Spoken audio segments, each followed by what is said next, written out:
రాష్ట్ర ప్రభుత్వం ముగించిన అధ్యాయానికి తిరిగి తలుపులు తెరవాలనుకుంటున్నది, పుస్తకం తెరవాలనుకుంటున్నది మహిళా కమిషన్.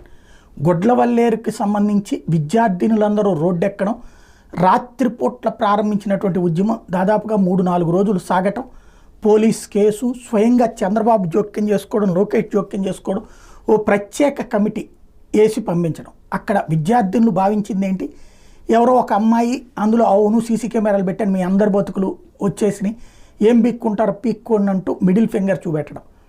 అదే సందర్భంలో ఒక అబ్బాయి అందరి ఆ వీడియోల్ని అమ్ముకున్నాడు 300 దాకా అని ప్రచారం కావటం. అయితే ఏ అమ్మాయి వీడియో కూడా నీది చూశాను ఒకళ్ళకొకళ్ళు మాట్లాడుకున్న మాటలతో భయంతో వణికిపోయినటువంటి వాళ్ళు కంటతడి పెట్టుకున్నది, ఒకళ్ళకొకళ్ళు ఫోన్ చేసుకుంది. అందరూ కూడా అంటా అనినే తప్పించి ఎవరు తమ వీడియో తాము చూసుకున్నటువంటిది లేదు, ఒక్క ఆ అమ్మాయి తప్పించి. ఈయన